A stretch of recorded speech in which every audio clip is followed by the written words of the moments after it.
In 1990, a sitting Italian prime minister stood before parliament and confirmed something that was supposed to be impossible. His government had been running a secret army since 1947, armed by NATO, funded by the CIA, hidden inside Italian democracy itself. And nobody voted for it. Nobody approved it. Nobody even knew it existed. The question he refused to answer that day: was Bologna their work? Because 10 years earlier, on a Saturday morning in August, a bomb went off inside one of Italy's busiest train stations. 85 people died. More than 200 were wounded. The youngest victim was 3 years old. And within hours, the government pointed at the left. But the explosive was military grade. The construction was professional.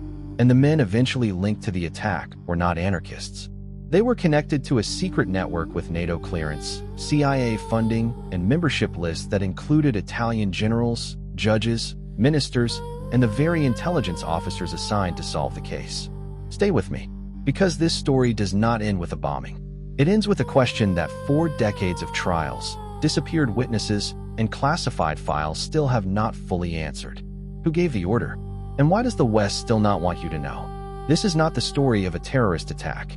This is the story of what governments build when they decide democracy is too dangerous to be left to the people.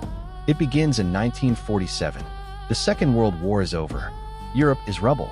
And inside that rubble, 2 powers are already positioning for the next war before the last one is even buried. American intelligence looks at Italy and sees a problem.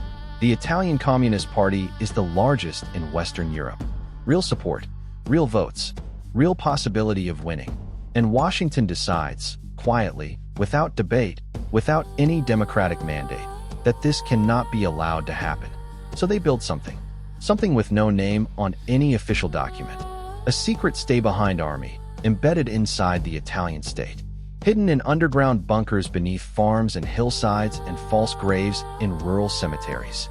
Thousands of weapons, military explosives, detonators, grenades, waiting for a Soviet invasion that intelligence officials privately knew was never coming.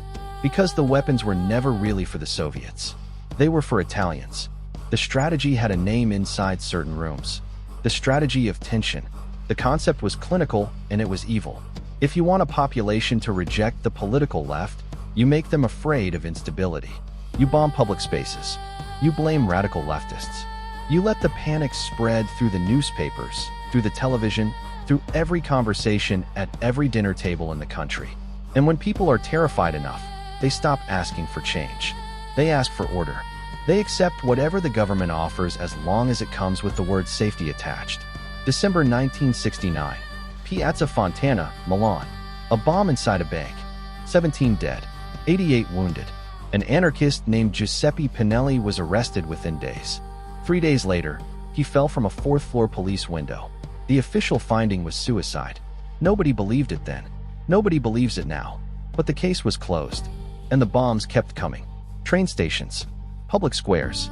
Throughout the 1970s, Italy bled. Each time, investigators pointed left.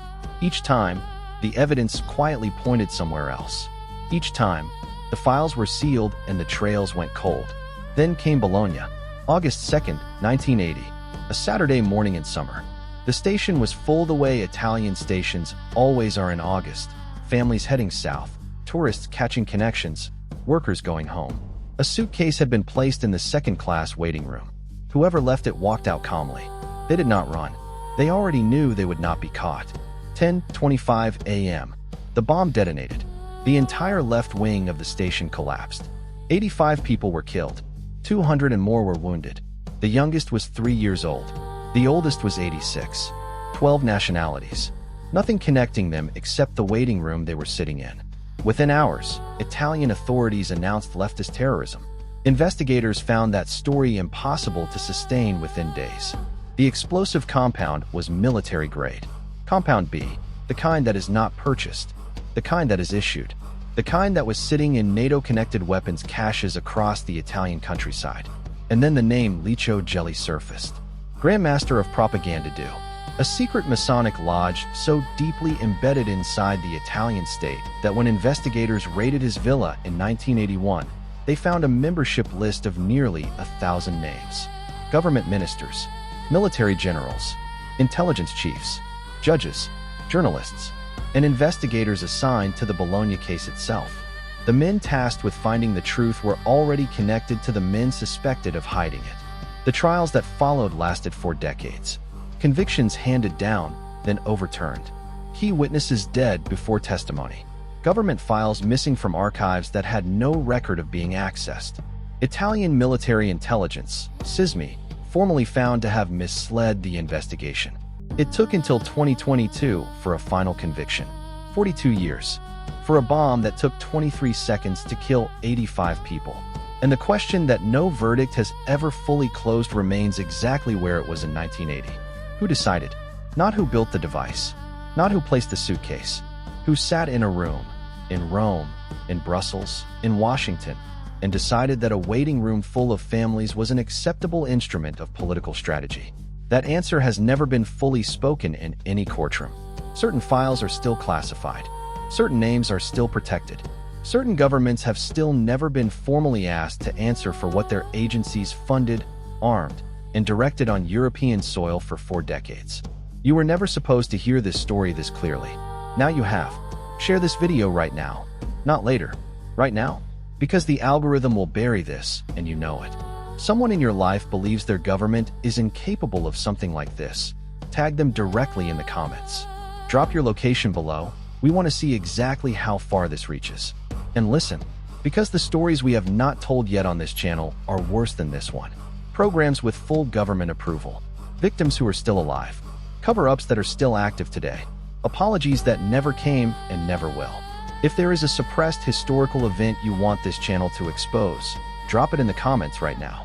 We read every single one. This channel exists to tell the stories that powerful people spent decades and billions making sure you never heard. And you just watched one of them to the end. That means something. Share it like it does.